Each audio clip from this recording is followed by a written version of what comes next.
I'm here today with Michael Benjamin, Senior Advisor to the National American Federation for Children, the national office.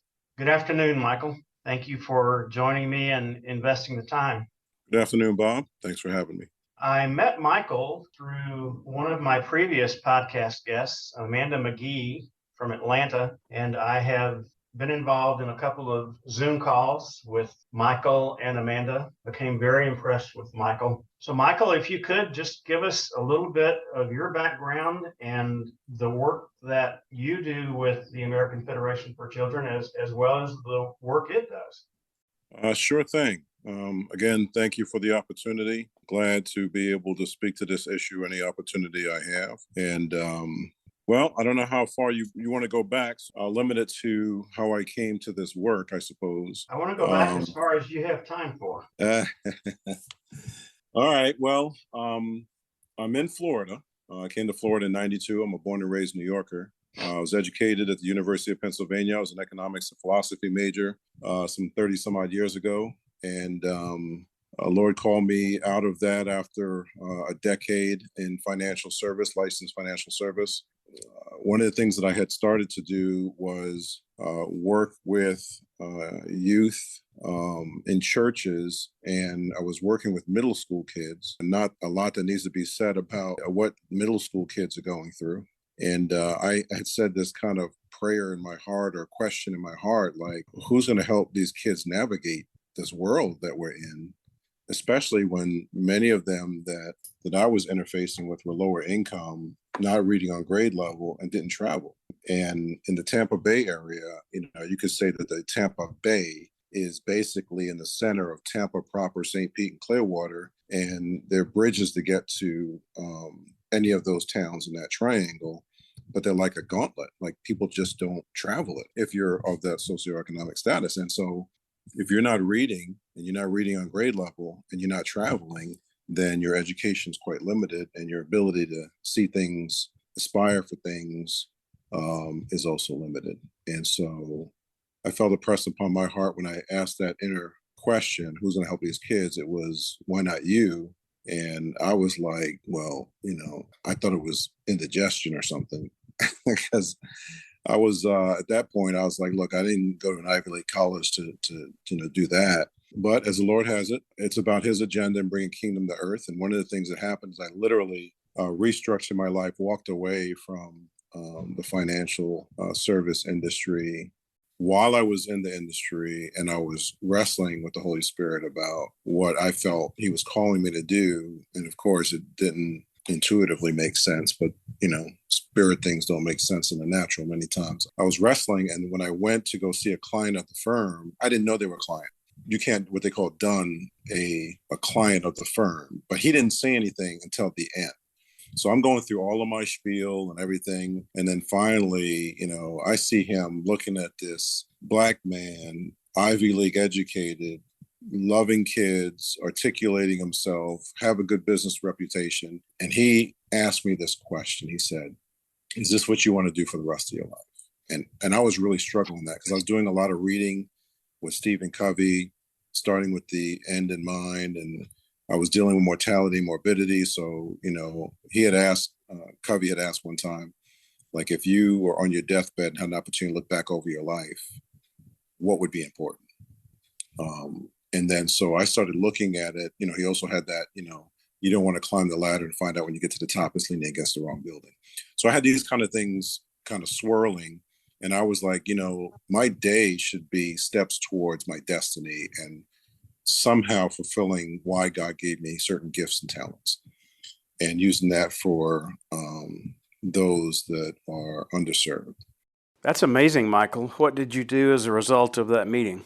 So long story short, I come on board with this after-school juvenile crime prevention program. It was through the U.S. Department of Justice, through the Florida Department of Justice, through a municipality, to a 501c3 community group. And I knew nothing about nonprofits. And so I restructured my life. I already had a mortgage. I was married, that kind of situation. And after a lot of conversation and prayer, I took on the position of not only leading the program, but also doing the grants. And if I remember my first day, the executive director put a stack of about 8 or 10 inches of paper that were all grant stuff that I had to learn and do, fill out and report and all that kind of stuff. In addition to going down to 5 of the worst neighborhoods in the west coast of Florida to do the camps. So that was my kind of, I look at it as my Paul Arabia experience, because we don't know after Paul's conversion, when he goes into to be reconfigured, if you will, by the Holy Spirit. We don't get the details about what happened, because there had to be a rebuilding. There had to be I'm going to rebuild you with spirit focus rather than fleshing out, trying to do things for God kind of thing. The late Lawton Chiles, the governor of Florida at that time, considered it one of the 5 best programs of its kind in the state. I grew the program from about 400 kids to 1,600 kids. Interesting anecdotal thing. I was coaching my son's basketball team last week, and we go against this team. And I walk in to speak to the coach because I see he has 4 players. He doesn't have enough for our team. So as I walk up to him, I look at him, and he's a grown man. And I'm like, I know you. And he goes, I feel like I know you too. And then I start talking to him, and I find out that about 25 years ago, he was a kid in my camp. And his kid was on the team playing my kid. He's about 37 now. So he was about 12, I guess.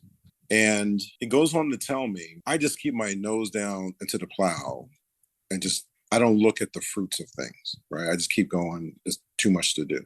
Right. So when something like this happens, it's pretty amazing, right? So he tells me that you don't understand what you did for me and other kids in that camp. He said, not only did you do those camps and we came to those camps, our parents believed in you so much that they allowed us to be there without their supervision. He said, I went on to college. He said, I played in high school. I went on to college to play in college for basketball, full ride. And then he said, I played a couple of years in Europe, and now I have my own financial service company. And I service some pro athletes and some other things. And so I get this. And then on the educational choice side, I got asked to help kind of oversee or consult something when there was a big rally, like ones I had done in the past. We had like 6,000 person rally.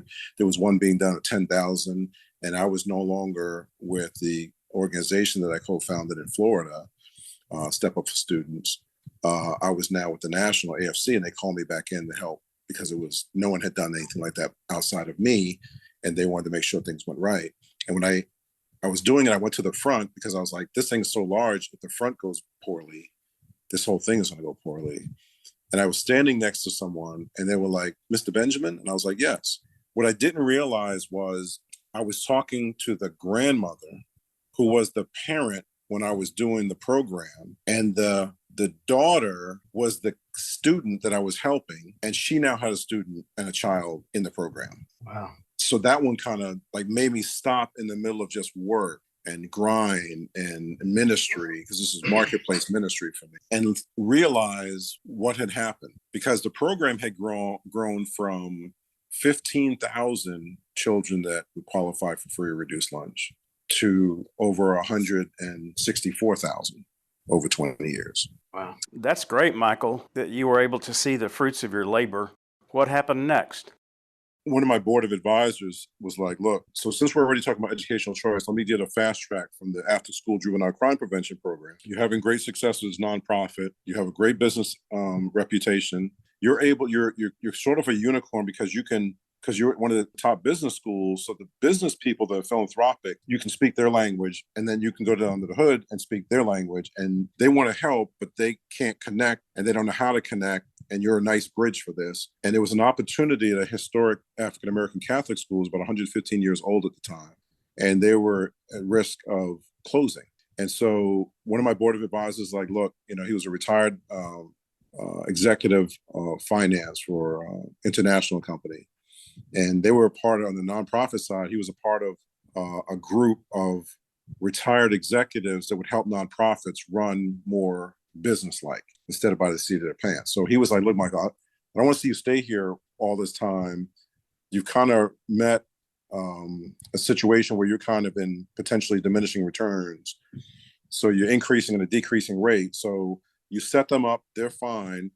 There's an opportunity where this historic African-American Catholic school that we got a grant to create a business office, and we want the nun to go back to the academics, not try and do everything, and you take over the business office. So I did that. In the course of doing that, and me being a relational type person, I developed relationship with the families, the parents, the students, the teachers, and then I went and met personally with each person that was philanthropic to the school.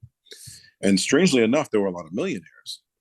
They didn't give millions, but they had a heart towards this. And I remember I sat down with everyone and I wanted to find out how they wanted to give, as opposed to just coming around a certain time a year and put my hand out expecting the check that they always gave. And I had said to this one venture capitalist, hey, I've got to find a new revenue stream. And so that individual said to me, funny you should say that, because if you can help me get this bill passed into a law, that will be your new revenue stream. And so I did so, and I brought parents and so on and so forth. And while we were there trying to get it passed, I would watch the dynamics of parents speaking to legislators, and I started to see the power of that. And a lot of people don't understand that a lot of the times this is actually life and death situation if they stay in that educational environment. So you have safety issues in addition to better academics. And the core of what educational choice really is if every family is assigned to a school by their zip code, and if you have the financial means, you have choice. The wealthy, the rich, the above the norm have always had choices. So they know that they either move to a better neighborhood that has better tax base, which has better public schools, or they put their kid in private school. But if you're lower income, all you get is that school you're assigned to by your zip code. And so what we want to do is, since it's not government money, it's really taxpayer money, is redirect the taxpayer dollars to follow the student like a backpack and empower the parents to choose the best educational environment for their children. And if people don't think that as foreign as they did 22 years ago, because now they've been through the pandemic and they understand better what their children are learning, not learning, and they want to be able to customize their education better.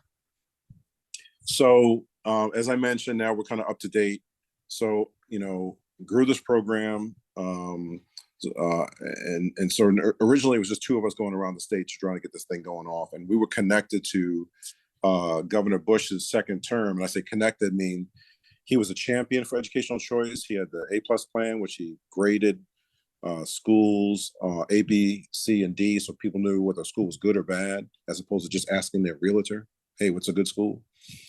This kind of gave certain criteria to determine how the schools fared.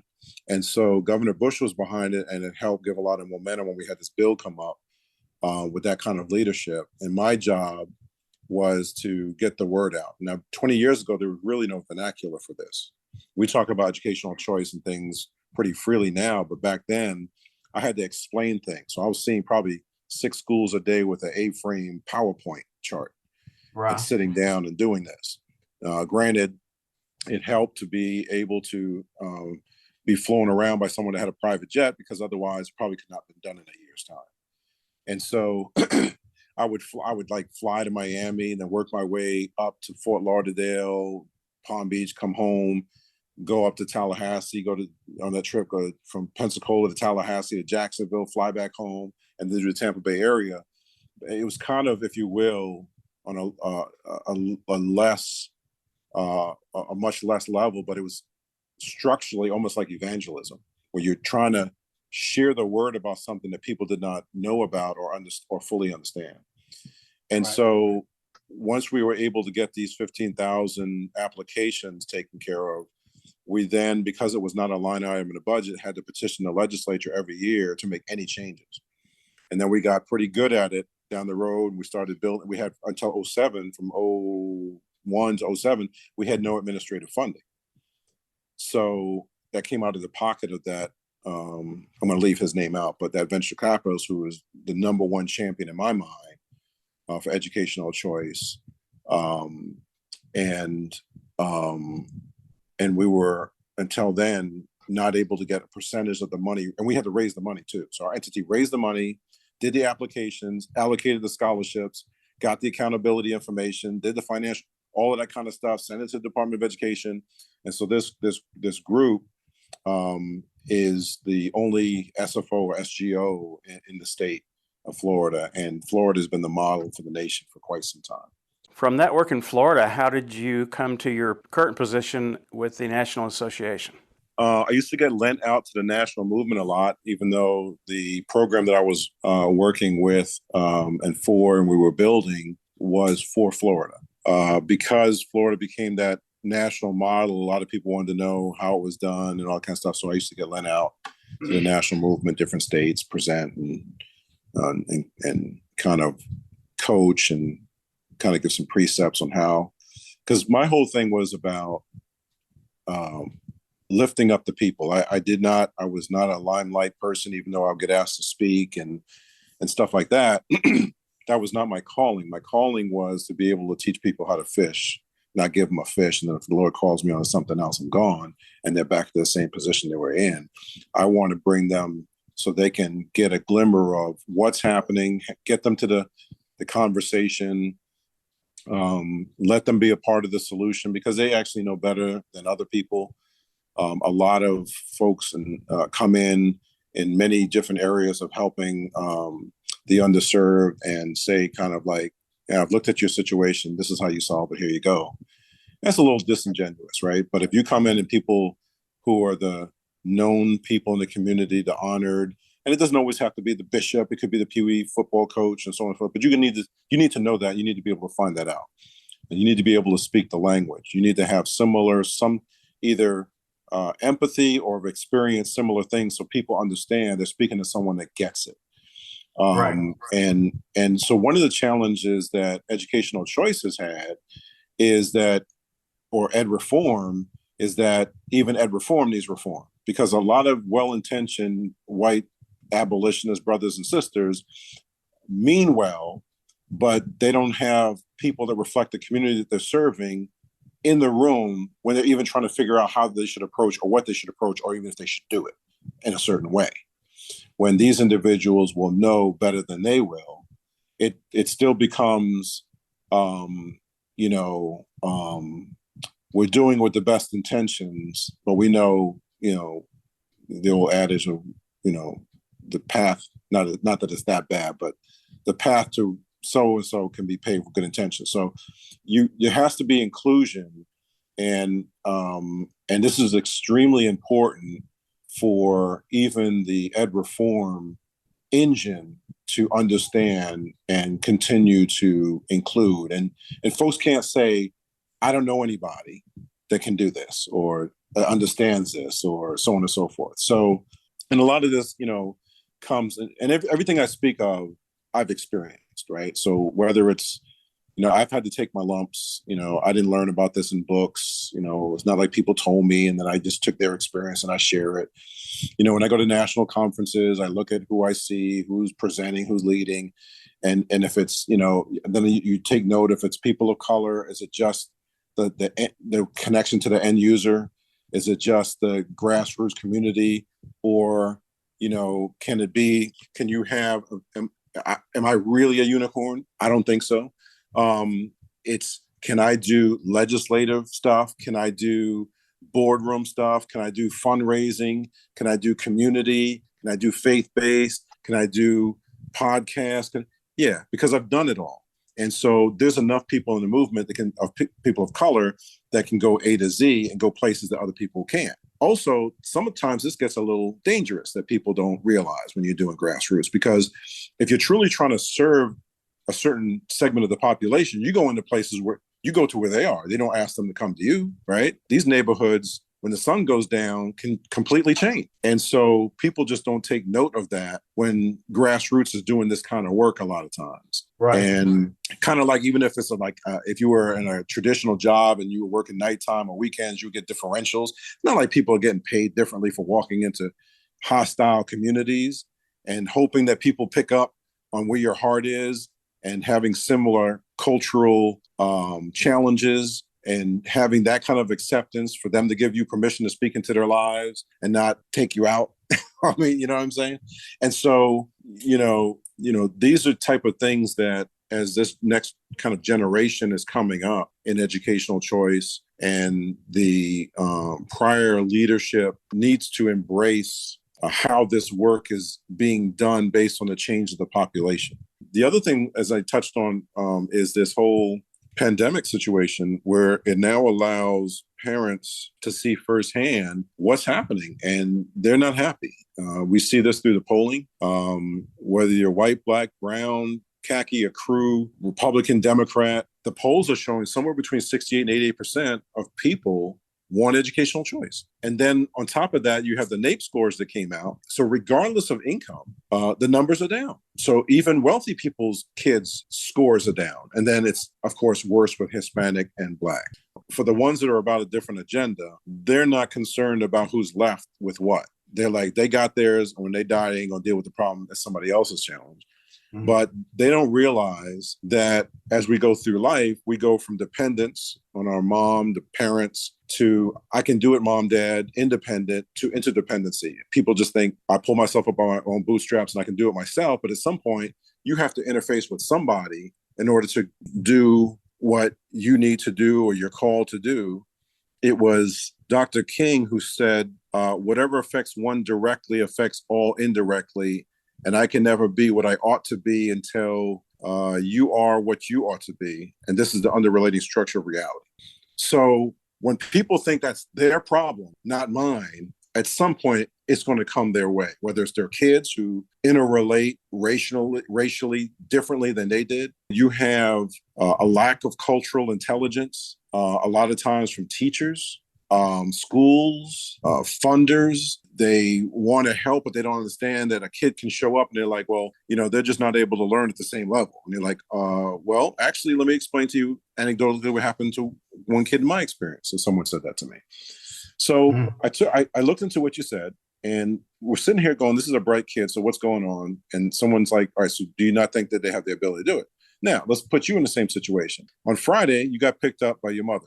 Your mother's a single mom. She wants to get back on the dating grind. So she takes the kid she picks up on Friday, drops it off at auntie. She goes out Friday night. Saturday, the aunt takes the kid over to the grandmother's. And then on Sunday, the mother picks up the kid to take the kid to church and drop him home. And then when he comes back to school on Monday, he didn't eat. And now he's in a different mental, emotional state. And he can't find his homework because he doesn't remember where it was. How can you come to school without your book bag?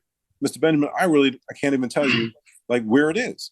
And so he goes on to tell me this story, and I don't forget this story. This was like 1999. Wow. And so I try and help people understand the paradigm of, look, if you're going to help these kids, you got to be mission minded. You have to understand.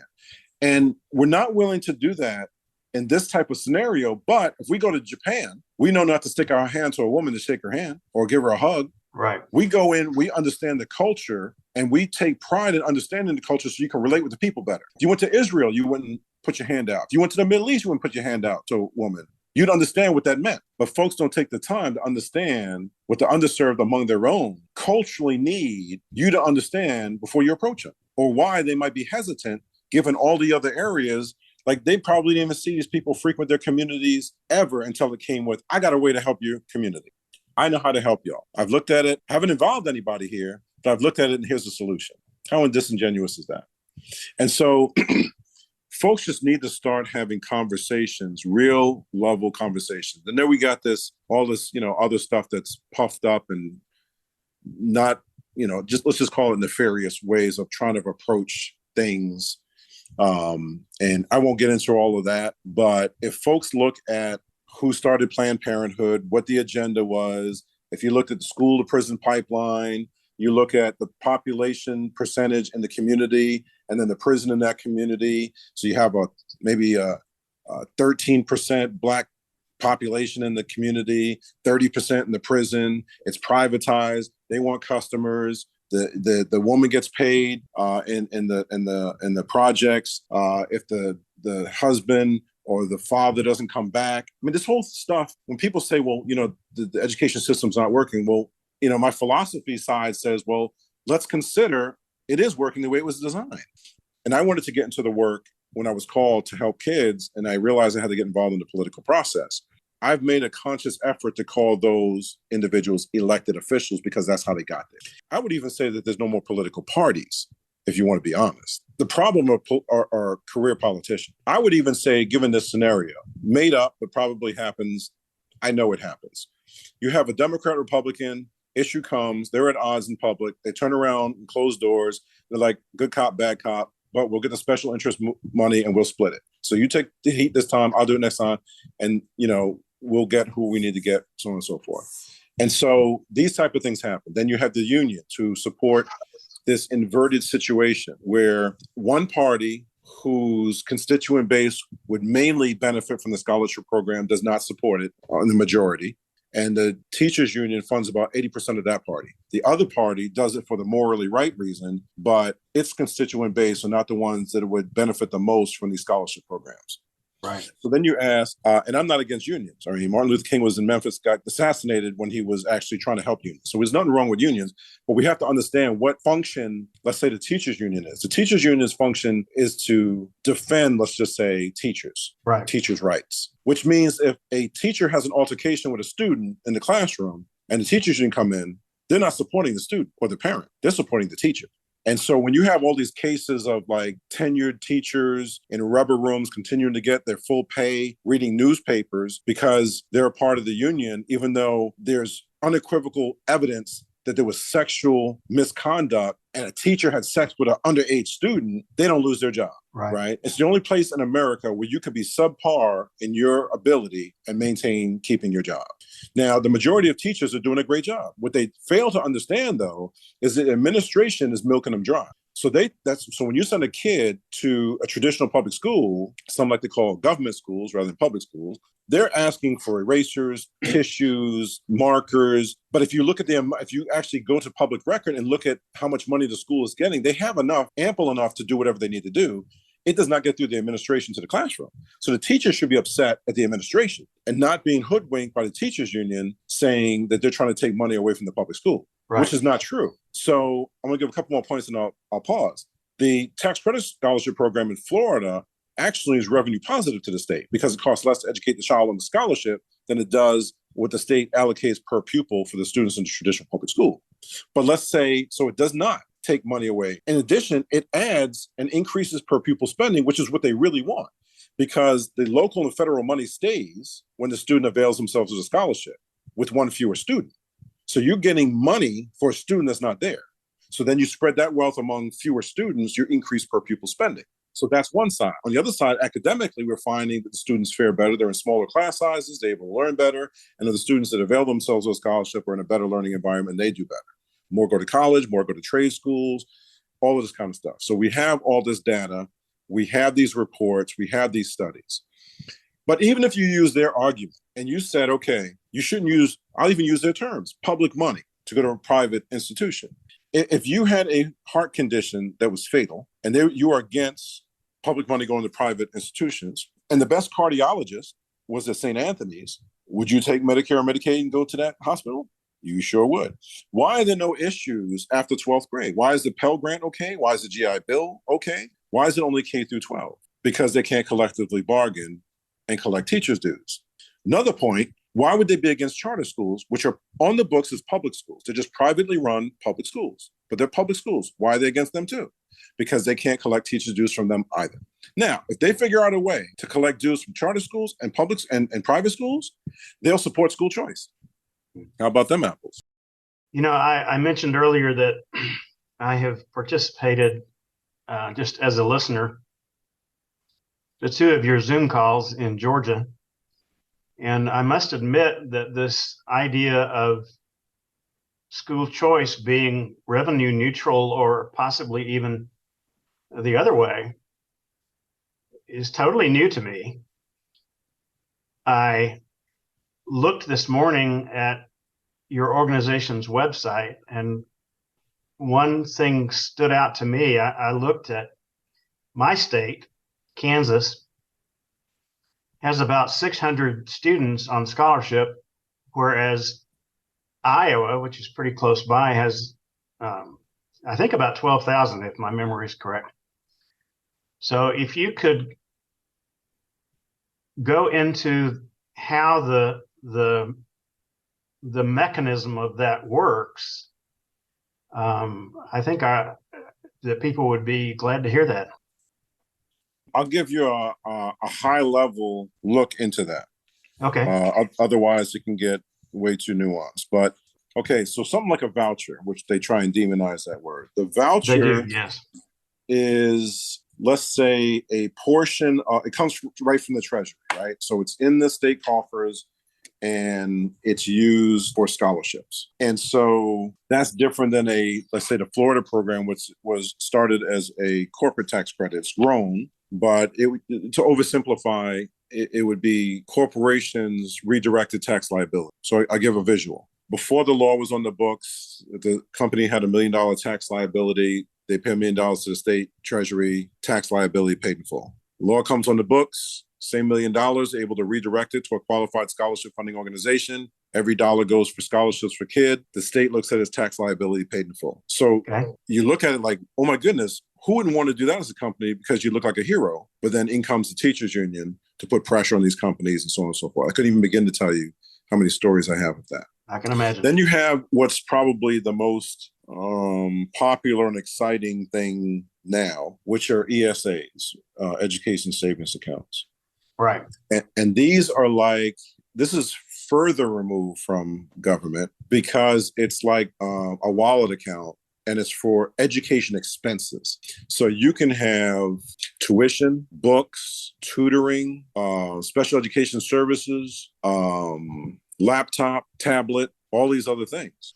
So it allows the parent or guardian to customize their child's education even better. Now, when you go into a state, you have to see what the political will is. And one of the champions that we had, Governor Bush, was willing to champion this, right? Like in Virginia, you had the lieutenant governor, you had Youngkin, the governor. Yes, true, won on the ticket of empowering parents and not looking at them as terrorists. But the lieutenant governor, Winsome Sears, is way out in front supporting this issue. She is a true champion for this. So depending upon what state you're in, if the governor is with you, the lieutenant governor, and you have enough votes in the legislature, you can then get maybe more expansive choice passed. Or if you have a fledgling program, you have more of an ability to enhance it as the legislature makeup changes. And then you have the House Speaker and the Senate President. They would have a big way to, if they really believe in this, bringing these things to committees and working it through the legislature. So those are the kind of the dynamics of why some states might have it, some may not. Some might be smaller and some might be larger. Okay, thank you. Mm-hmm. Michael, on the Zoom calls I listened to, I was impressed with the fact that this seems like ministry to you. Could you elaborate on that a little bit? So, as I mentioned before, this is very much a calling for me. Right. I got called out of the business world, so to speak. And, I always look at what God's calling, why he gives me certain gifts and talents, why he gives me certain training or transferable skills. And so, we have to use that for the betterment of others, right? And so I don't want to be caught not having my hand on the plow when Jesus returns, right? So I have an audience of one. I don't worry about the results. I just do what I have to do, what I feel called to do. If I fly in somewhere and I have to give a hard message, I do. You don't have to like me. You don't have to call me back. But I'm going to open my payload and drop whatever spiritual bombs I got to drop to shake folks up. And, while everyone will get the message, kind of like everyone gets redemption, but not all will receive it. Right. So the electricity is in the building, but not everyone's going to flick the switch. Right. So I'll share it with everyone, but I'm mainly talking to those that are favorable to educational choice. And then when I'm doing my marketplace ministry, I'm talking to believers, right? So when we start looking, so again, for everybody, but I pour into those that glean, right? Paul, when he wrote 2/3 of the New Testament, was talking to believers. He was talking to churches, people who believed but weren't walking kingdom walk. When Chronicles was talking about, if my people who are called by my name will humble themselves, he's talking to believers, my people. So we're not doing what we're supposed to do, but we're focused on someone twerking on a beach and still winning an election, right? So like we have to keep our eyes on the prize. We have to stay on the wall, as Nehemiah did. And so as I go around and I go about doing my work, I always keep my antennas up for who needs to be reached, who needs to hear a message, who needs encouragement, who's giving me permission to speak into their lives. Culturally, what's going on. I was just in Virginia, passed by a particular school. I looked at the school and I said, tell me about that school. And they're like, I got a nephew in that school. And he tries to figure out whether he wants to go to school a particular day because he'll hear in the rumor mill around school that a couple of gangs going to fight the next day. And he doesn't want to get in the crossfire. Well, people don't, and even in educational choice, don't even think about that. Right. But people start telling that story. Now you're starting to say, wait a minute, so if they don't get this scholarship thing, this is like a life or death thing. I had one person who was kind of like, she was a woman who like could flow in and out of any major project where you couldn't roll in by yourself, but if you rolled in with her, you got the nod and you were okay. And she starts telling me the story. She's hardcore. And then in the middle of it, she starts crying because she starts talking about this one kid. She's talking about, look, you might hustle and you might be hustling drugs and stuff, but if you can change that to a legal hustle, that's how you make it. And she's like, you're not even as bad as these white collar Wall Street people doing the same hustle for you for a lot more money, and they're ruining lives. You're doing it for survival. So don't think that their hustle is different than yours. They just figure out how to do stuff either and make it legal or continue to insulate the illegal activity around legitimate stuff so you can't see through it. And so she's explaining, look, that's why you have to learn how to read, do the same hustle, do it legally. You can start a business doing that same kind of hustle, and it's not selling out. And he's like, man, could you tell me more about how to do that? I never really thought about it like that. And a week later, he's shot, dies in her arms. And so she was just broken about it because he was a leader in the community in this type of place where no one goes, right? And then she told me another story of how in one of these projects, there was a head person, kind of where everyone kind of looks and goes to. And I think she called it, not positive, I think she called it the slave patrol, where there's a segment of the police that come in and they did stuff off the record to keep that community underfoot. So, so she says that they brought this, they called everybody out, and whether you had papers for guns and stuff, they collected everyone's guns, took it away from them against their legal right, brought out the head guy in the projects, and then beat him down in front of everybody and told them, don't forget who runs this, and then drives off. Now you roll up in somewhere talking about educational choice without first dealing, the cross goes two ways. You have to deal with man's humanity for the horizontal in order to talk to him about the vertical and why God entered humanity.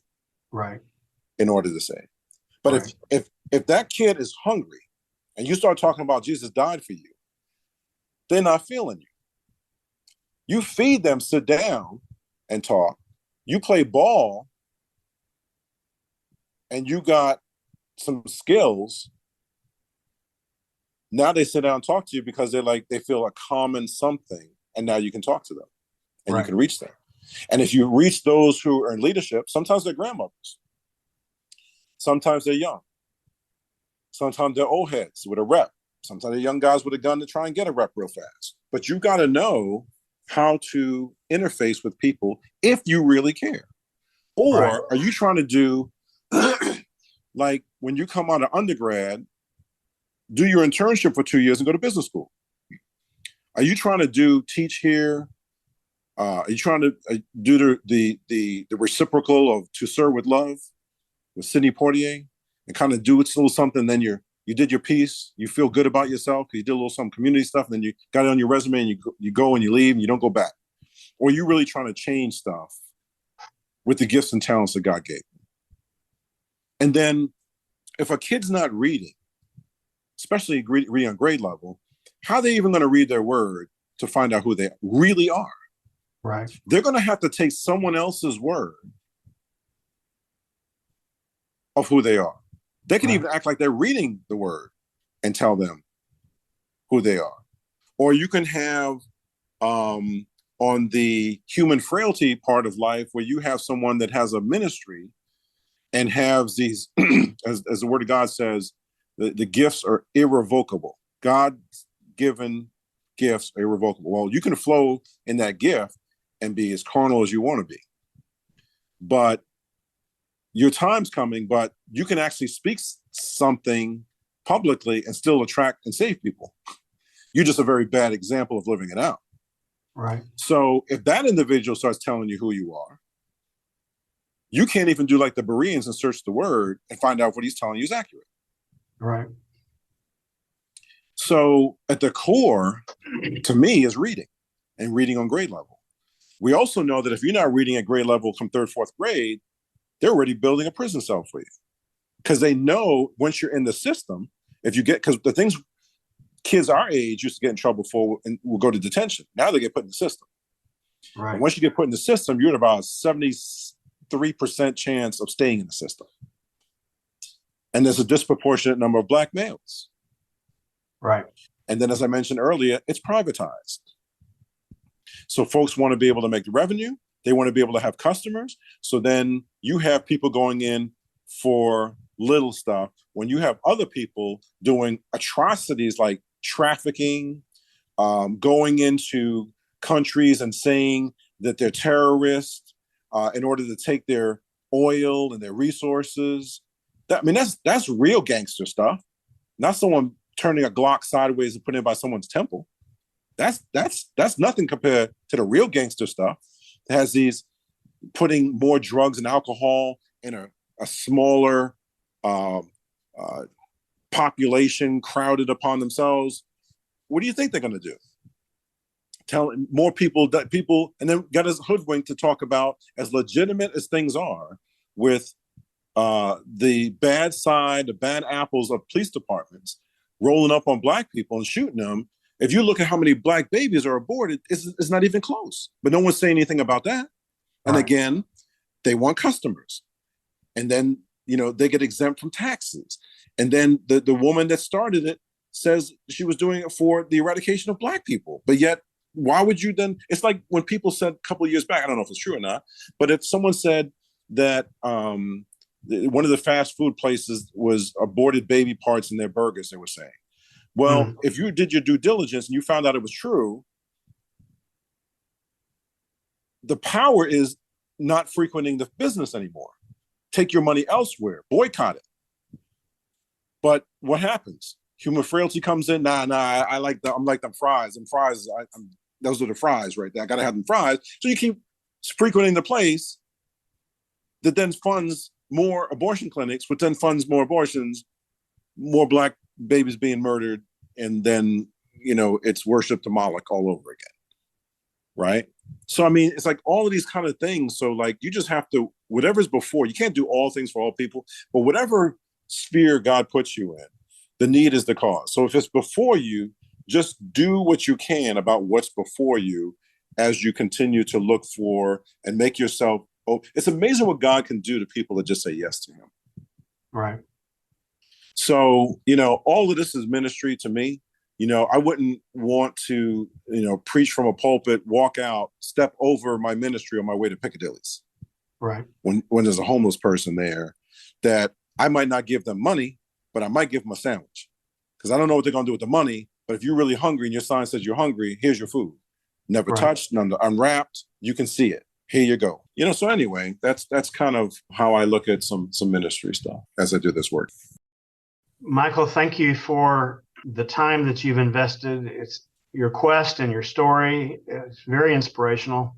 And I have turned the floor over to you most of this presentation, but I always give my guests the opportunity to wrap up and make one final statement that's on their heart about something that I possibly have not asked. And if you have something you'd like to say in that regard, great. If not, I'll just thank you again for your time and participation today. I appreciate the opportunity. I think that your callers should know that school choice is now supported probably on average by 72% of Americans. There's over 700,000 kids on scholarship programs across the country. And I really believe that every child in America deserves the same opportunity. Our youth should be offered opportunities to attend a school that focuses on raising education standards rather than just trying to meet them. Let's give our kids an opportunity to grow up to find out who they can become and who they are. Amen. I appreciate that, Michael. Thank you very much. Have a great rest of your day. All right. You take care, Bob, and thanks again.